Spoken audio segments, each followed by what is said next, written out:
I'll be honest, June wasn't a big month for Mac gaming. We don't have any AAA games this time around. This month mainly consists of indie games and games that have been ported to macOS. I'm not saying that this is a bad thing, as these games are still really great, but if you were hoping for some bigger games, they are not here. Anyway, here are the top 10 new Mac games of June 2018. At last.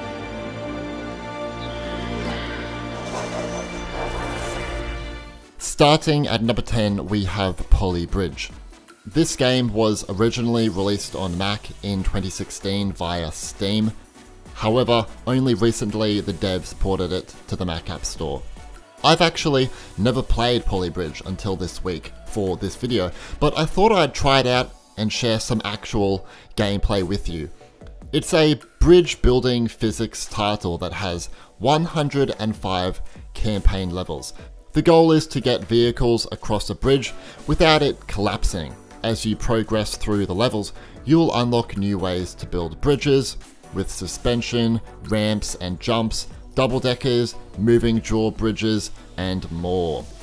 I only played the game for, 30 minutes, but I still found it really fun and challenging.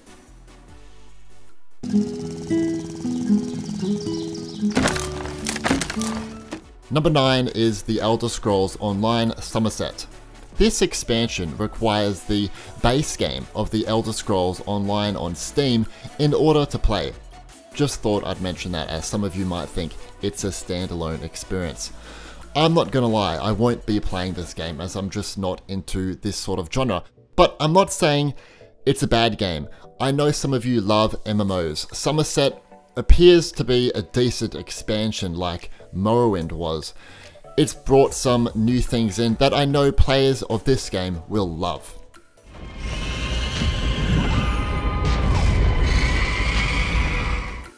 Number 8, we have Forgotton Anne. Ported to Mac this month, Forgotton Anne features a hand-animated realm where objects take on a life of their own. Yes, you heard right. It's quite strange, but the game is really interesting. It takes place in Forgotten Lands, a world inhabited by old toys, letters, and single socks. It's a cinematic adventure with a focus on a powerful story and light puzzle platforming. Players can run, leap, and soar across the world, uncovering secrets, solving puzzles, and engaging in a dialogue system. If you're a gamer who loves story-based games, Forgotton Anne is perfect for you. We've been trapped down here for so long, amongst these forgotlings. Number 7 is Starman.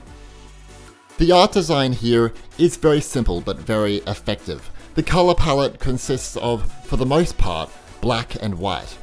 Basically, Starman is a puzzle adventure where you guide this character through levels. The goal in each level is to recover light in this box, and as you progress through the levels, this small goal becomes very challenging. The controls are very simple. You can move and interact with the environment using just your mouse and drop objects with spacebar, and choose to move with the arrow keys.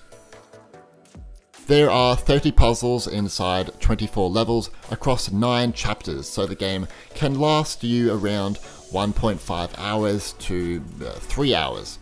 Starman was initially released for mobile, but has been remastered for a PC experience.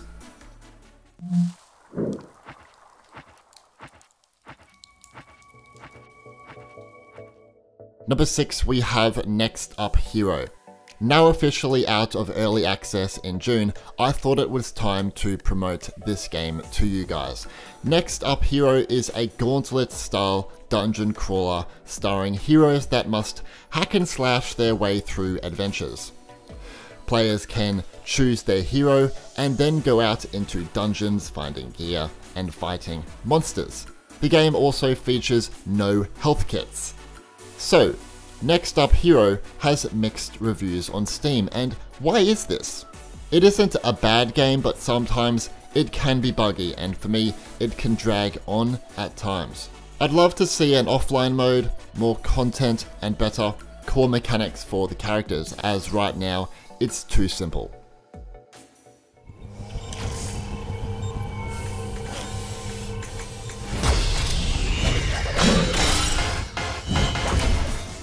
Number 5 is Overload.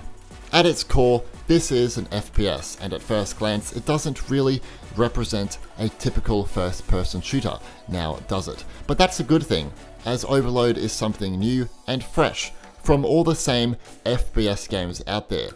Overload combines intense action with great graphics and effects that bring together a great zero-gravity shooter. The game has a story campaign, a survival mode, customization options, and online multiplayer. It's made by the creators of Descent, and if you liked that classic game, you'll love this one.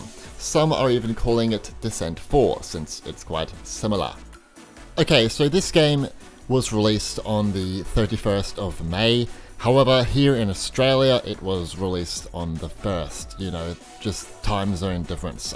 Even though it was released in May, it's almost June, so, you know, I'm going to include it anyway, because otherwise it wouldn't be here. Oh, I just hit my water bottle. Number 4, we have Suzy Cube. I get a strong feeling that this game is inspired by Super Mario 3D Land.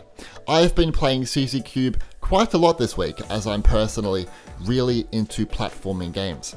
Suzy Cube is obviously a 3D platform experience that features over 40 stages, power-ups, and simple, tight, and responsive controls. I do wish that Suzy Cube featured a bigger selection of power-ups, as it's rather dim. There is not much of a variety in what they do. But apart from that, it's a solid game with great level design, as nothing feels repeated. It's a fairly simple game, but that doesn't matter, as it's still very fun and addicting.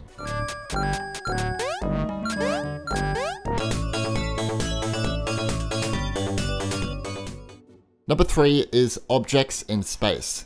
Here we have an early access game for you guys. It's quite a weird one, I'll get that out of the way. It's a retro space game that happens to be centered on 2D point-and-click stealth action in a massive open world.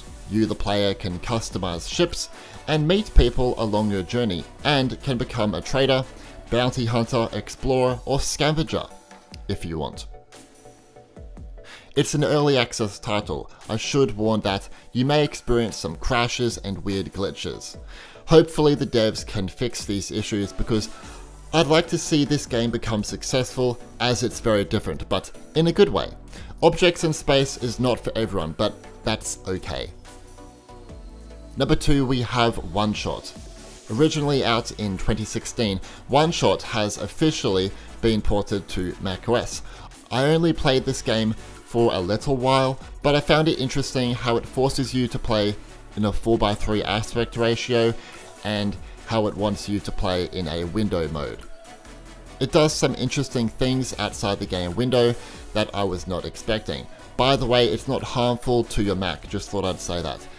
It's best to go into this game blind, which means don't look anything up, don't look up reviews, don't watch this part of the video, don't look up walkthroughs for help, just play it. But please, play the game in a windowed mode with nothing else open in the background, just the game and your Mac desktop screen.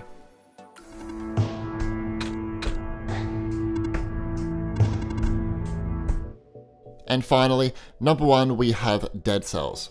Out of nowhere, this game has been ported to macOS. It was in a beta branch for a while, but luckily it recently has gone live on Steam. This is an amazing roguelite Metroidvania action platformer. You can explore a huge, ever-changing castle, fighting along the way too. It also has no checkpoints, which is an interesting approach and is challenging. Basically, you'll die, start over, repeat. You'll keep certain items but lose everything else. This gameplay approach is not for everyone, I just thought I'd warn you about that. Also, it's still an early access game, but I'm not noticing any bugs or crashes on the Mac side. Those are 10 new Mac games for June of 2018. What did you think of this month's new games? Are you happy? Do you want more AAA games? Let me know your thoughts in the comments. Anyway, I'll talk to you guys later. Bye bye.